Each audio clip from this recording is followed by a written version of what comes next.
One day when I was a cashless college student, I went to check my mailbox in the student union like I did every day. I didn't get much mail in college, but on this day, when I turned that ticky little metal knob back and forth and popped open the little glass door, there was something for me. An envelope with my name written on it. No address, no return address, just my name.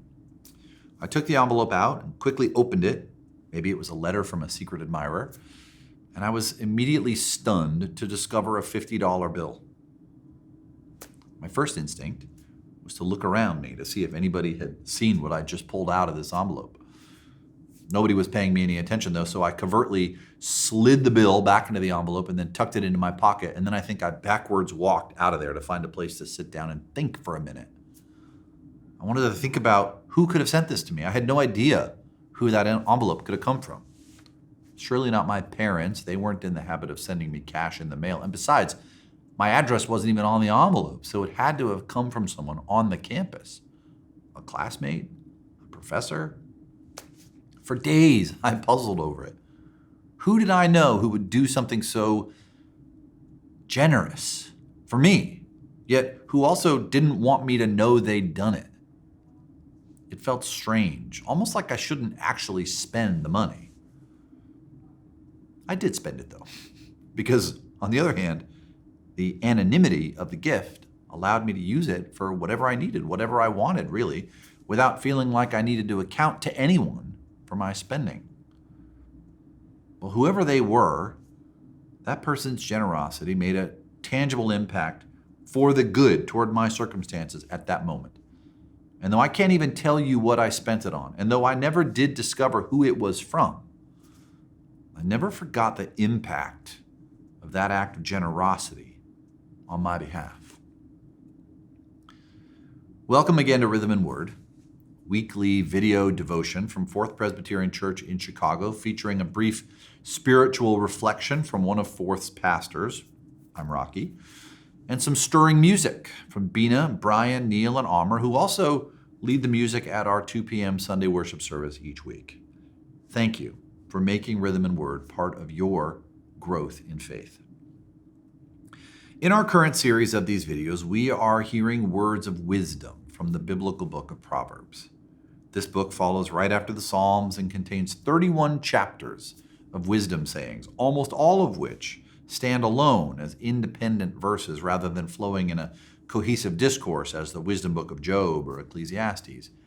Even so, there are some ideas that come up again and again in the Proverbs, and in this series we're teasing out what those ideas might have to say to us about our faith today. This video is about the wisdom of generosity. Is it wise to be generous? It often feels like not. There are persuasive voices that would dissuade us from generosity, warning us to save what we have for ourselves and the people we are responsible for, because you never know what could happen in life. Worse, some people believe that being generous means being a sucker, being taken advantage of. Raise your hand if you've heard the apocryphal story about the guy who makes 6 figures a year begging for change at a freeway exit. One of the trends that I've noticed around generosity the past several years is the complex of guidelines and organizations promoting wisdom in generosity. I mean, those ads that I often hear that promise to direct your charitable giving towards causes and nonprofits that will make the best use of it. Because, we want our generosity to make an impact. We don't want it to pay for overhead. So you can be generous, but be smart about it. There are other reasons people cite against generosity that have to do with enabling destructive or unhealthy behavior, like the person who never gives money to people sitting on milk crates or holding signs in intersections because that person can use their money to buy drugs or booze.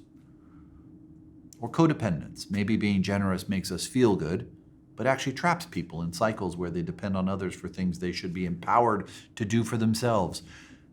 What I'm getting at is that wisdom and generosity, in my experience, are not usually spoken of in the same sentence. Yet the wisdom of the scriptures equates generosity with wisdom. In one proverb, being generous is good for your social life. Many seek the favor of the generous, says Proverbs 19:6, and everyone is a friend to a giver of gifts. Another one says, a generous person will be enriched, and one who gives water will get water, suggesting that generosity is reciprocated over time.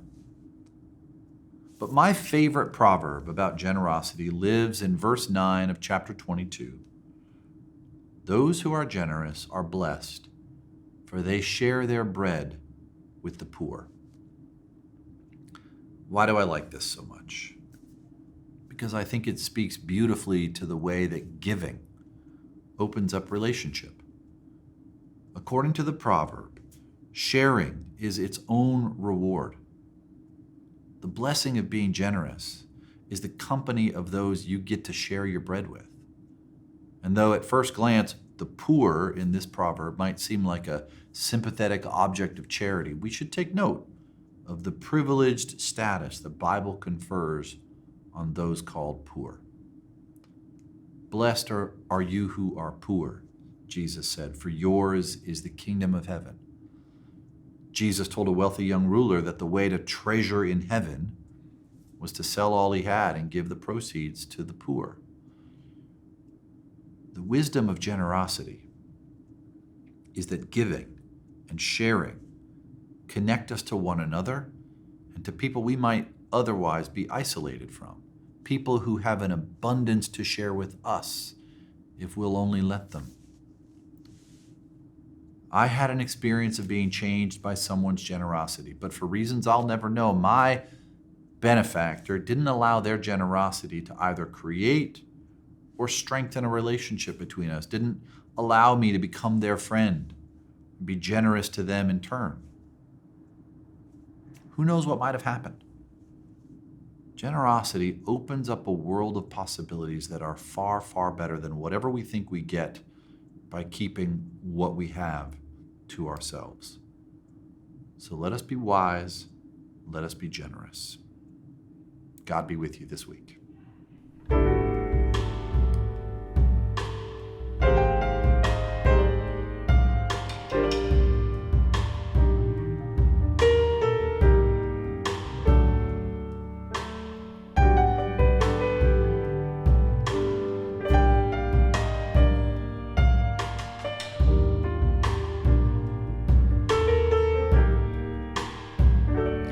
Hear it in my tone, see it in my eyes, feel it in my bones. We were by design. I know that it's God up there giving me the signs. Out of all the world, you and I align. I'll always love you with no compromise. Deeper than seas and higher than the sky, till there's nothing left. You'll be on my right, be it rain or shine, you're forever mine.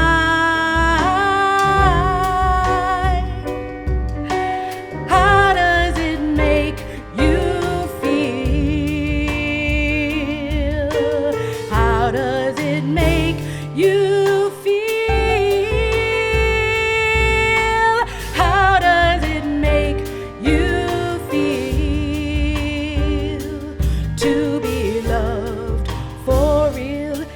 In my tone, see it in my eyes, feel it in my bones. We were by design. I know that it's God up there giving me the signs. Out of all the world, you and I align. Just like the sand, I'll always be the shore. Dear Lenny, and I couldn't love you more. I am saying yes, like a million times.